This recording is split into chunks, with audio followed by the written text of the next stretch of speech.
अय अय मागं बसायचं. हे आमच्या पोरांचे बेंच आहेत. हाय तर घे सारण. मागच्या बेंचवर बसलं म्हणून काही कमी बापाचं होत नाही.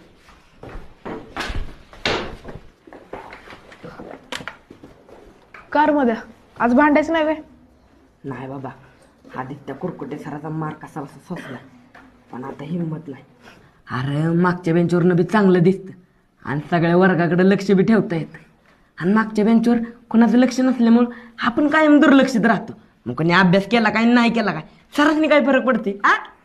अरे पण दुर्लक्षित राहणं म्हणजे गंड म्हणून गिनती होण्यासारखं आहे. आपण सारखं सरांच्या नजरेत राहिलं पाहिजे.